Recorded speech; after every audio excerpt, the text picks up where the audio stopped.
Hi friends, நம்ம என்ன பார்த்துட்ருக்கோம் அப்படின்னு பார்த்தீங்கன்னா குப்பைமேனி கீரை தான். இந்த குப்பைமேனி பார்த்திங்கன்னா எளிதாக கிடைக்கக்கூடிய ஒரு கீரை தான். இது கிடைக்கிறது கஷ்டம் அப்படிலாம் சொல்ல முடியாது. கிராமப்புறங்கள்லேயும் சரி நகர்ப்புறங்கள்லேயும் சரி அதிக அளவில் முளைச்சி தன்னால் வளரக்கூடிய ஒரு செடியாக தான் இருக்குது. குப்பைமேனியில் பார்த்திங்கன்னா அதிக அளவு மருத்துவ குணங்களும் அடங்கியிருக்குது. அற்புதமான மூலிகைன்னு கூட சொல்லலாம்.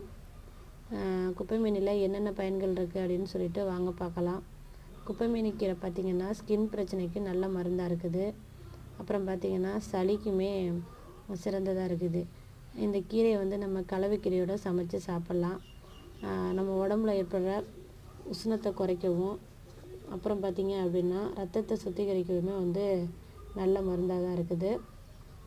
இந்த குப்பைமேனி கீரையோட இலையை எடுத்து நம்ம பொடி செஞ்சு வச்சுட்டு அது கூட பார்த்திங்கன்னா விளக்கெண்ணெய் கலந்து நம்ம சாப்பிட்டுட்டு வந்தோம் அப்படின்னாலே மலச்சிக்கல் பிரச்சனைக்கு நல்ல மருந்தாக இருக்குது. ட்ரை பண்ணி பாருங்கள். வீடியோ பிடிச்சிருந்தால் மறக்காமல் லைக் பண்ணி ஷேர் பண்ணுங்கள் ஃப்ரெண்ட்ஸ். சேனலை சப்ஸ்கிரைப் பண்ணிக்கோங்க. அப்போ தான் நான் போடுற வீடியோ உங்களால் பார்க்க முடியும். Thank you friends.